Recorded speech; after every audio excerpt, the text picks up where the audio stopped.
This video is brought to you by my latest book, How to Play Melodic Rock Lead Guitar, a comprehensive guide to doing exactly that, playing melodic rock lead guitar.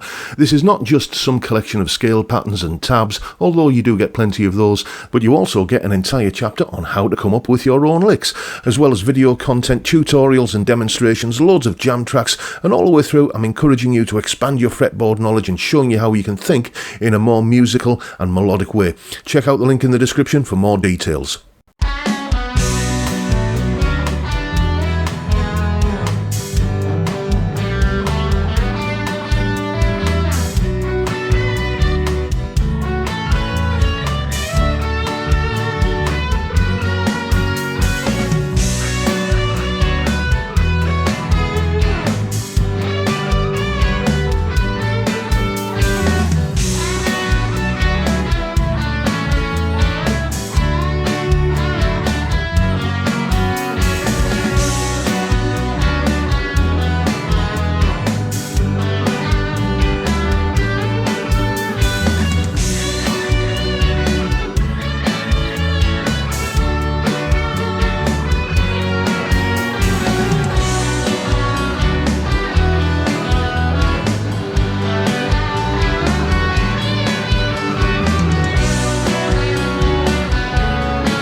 Hello chaps, welcome once again to John Robson Guitar Tuition. As always, I do hope you're well. That little solo there was a bit of a illustration really of what we're going to be talking about today, or one aspect of it was. This is a new series of videos I'm going to be doing on a Wednesday, all about understanding rhythms and rhythm notation.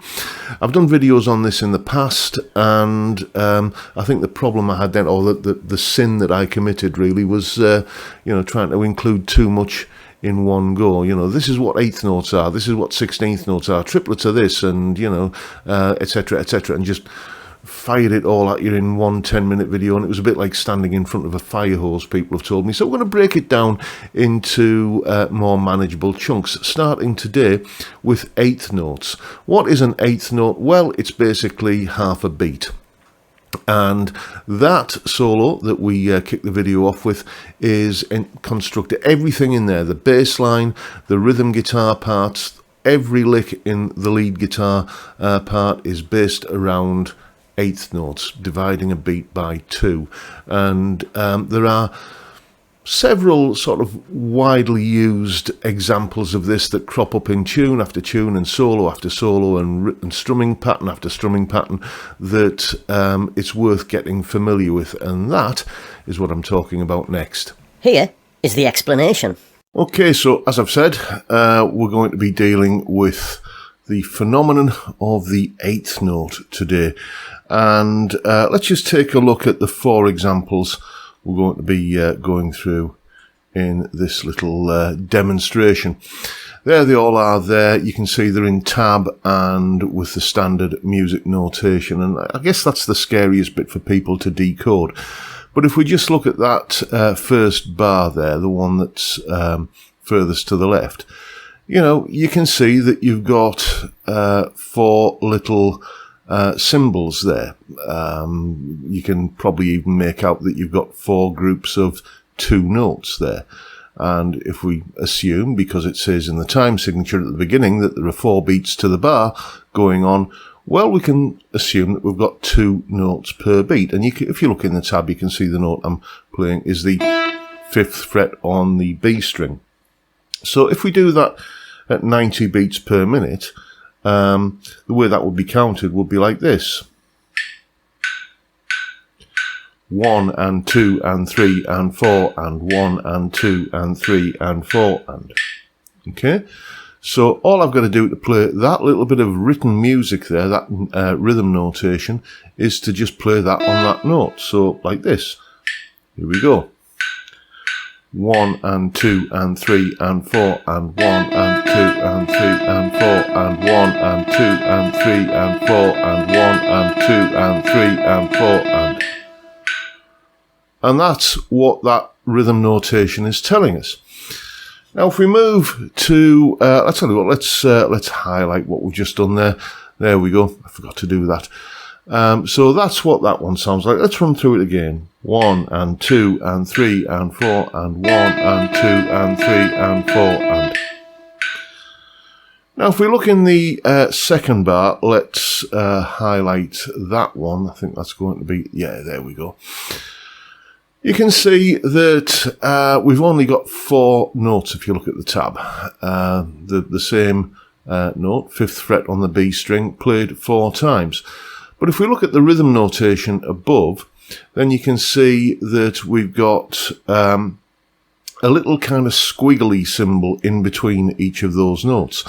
Those are 8th note rests, which basically means that's where you do nothing. So what we're doing here is we're playing an 8th note on each beat, but we're not playing the and. So we're just kind of going 1, 2, 3, 4. We're missing off the and on each beat. And to the metronome, that would sound like this. 1 and 2 and 3 and 4 and 1 and 2 and 3 and 4 and 1 and 2 and 3 and 4 and... So if I was to do like the first 2 together, like the one and where we're playing 8 notes to the bar and then one we're playing 4 notes to the bar, we get this. 1 and 2 and 3 and 4 and 1 and 2 and 3 and 4 and 1 and 2 and 3 and 4 and 1 and 2 and 3 and 4 and... So you get the idea.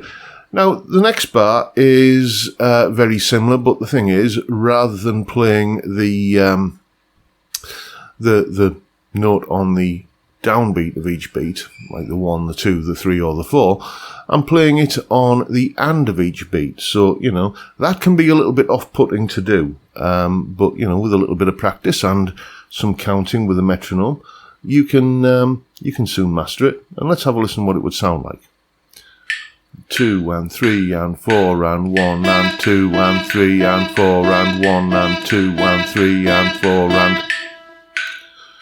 So one thing that you could do is practice stringing those 3 examples together, like this. 1 and 2 and 3 and 4 and 1 and 2 and 3 and 1 and 2 and 3 and 4 and 1 and 2 and 3 and 4 and... like that. So you just get so that you can predict where to land in relation to the beat.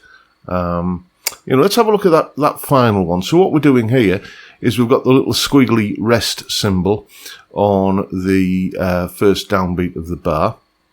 And then the rest of it looks very much like the first example there. But if you look closely, you can see those little sort of semicircle kind of upside down smiles, if you want to think of them like that, kind of linking some of the notes together.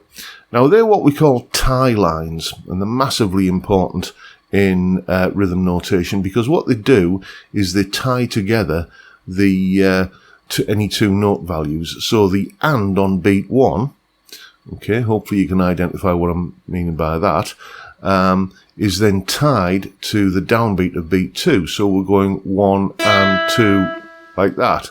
So it's like that thing that we did earlier where we're going 1 and 2 and 3 and 4 and like that. But what we're going to do this time is sustain. Think of them as sustain lines if you want. They're called tie lines, but you're basically sustaining a note or a chord or whatever into the next beat. So that's going to sound like this. 2 and 3 and 4 and 1 and 2 and 3 and 4 and 1 and 2 and 3 and 4 and 1 and 2 and 3 and 4 and...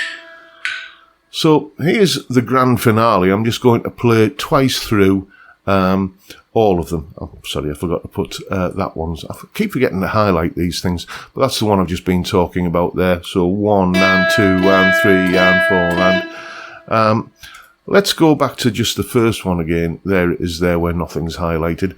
And I'm just going to play it across all 4 of those bars there twice through. And it will sound like this. 1 and 2 and 3, 4 and 1 and 2 and 3 and 4 and 1 and 2 and 3 and 4 and 1, and 2 and 3 and 4 and 1 and 2 and 3 and 4 and 2 and 3 and 4 and 1 and 2 and 3, 4 and 1 and 2 and 3 and 4 and 1 and 2 and 3 and 4 and...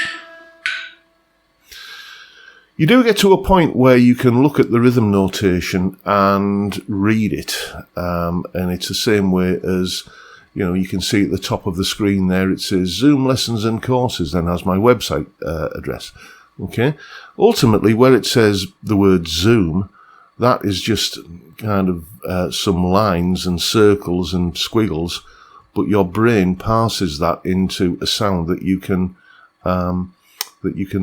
speak or read or whatever.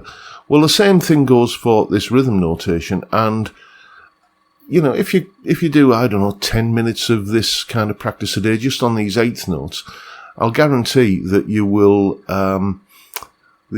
be able to recognize what you're hearing. You'll start hearing you know, pieces of music or a riff or something, and you'll think, I can count my way through that. When you hit that point there, you really know that you're getting somewhere with this. So grab the metronome, go away and have some fun with it. So hopefully that made some kind of sense, and I'm not going to sit here and try and spin you a line that, you know, this is going to be the most fun part of your guitar practice routine. It's just one of those things that, you know, you need to put the time in, and you will see the rewards in the long term. I tend to think of it like this. Imagine you're a championship swimmer, and or any other kind of athlete, but let's go with the example of swimming. You know, there are probably things that you do as part of your training regime that don't involve getting in the water. You probably spend some time in the gym with weights, or, you know, on a treadmill kind of doing your cardio stuff and everything, when really what you'd rather be doing is you know, kind of strapping on the budgie smugglers and jumping into the pool. But you know, you do these other things to enhance your ability to do that. And if you just do, say, 10 minutes a day, 5 or 10 minutes a day, imagine how many times you can play through those rhythms in 5 or 10 minutes. You know, you're going to get familiar with it in very short order, and that is what I recommend you do. So, as always, the solo that we kick the video off with is, there's a full tab available in both Guitar Pro and PDF formats, along with a clip of me playing it, that little eighth note explanation you've just seen there, and the jam track to play along with yourself. If you're one of my Patreon supporters, you'll find it up there on my Patreon page. If you're not, then it's $3 or about £3 a month to get access to all of these goodies. And if you do choose to take a look at the tab, take a look at the rhythm notation in it, and you'll see what I mean. All of them, everything is based around those eighth notes. You'll see rests, you'll see tie lines, and you'll see lots and lots of eighth notes. Give it a look and you'll see what I mean. But that is the video for today, folks. Hope you found that useful and informative. Next week we're going to jump into the slightly more kind of fiddly world of 16th notes, but that's a story for another day. So if you've enjoyed the video, please hit the subscribe, like, comment, notification bell, all that sort of stuff. Don't forget the live stream every Friday, 5 PM UK time. We just have a beer and a chat, basically. It's a great way to kick off the weekend, and I want to say it because I forgot to earlier, a massive thank you to everyone who supports me on Spotify, or on Spotify, well, I'm on there as well, but on Patreon, or in any of the other ways, all of which you'll find down in the description. But that's it for today, folks. I've got to go and eat some spaghetti now because I'm absolutely starving. Maybe that's why I'm getting me lines wrong. Anyway, that's it for today. Look after yourselves, folks. Stay well, stay safe, and above all, stay sane. Bye for now.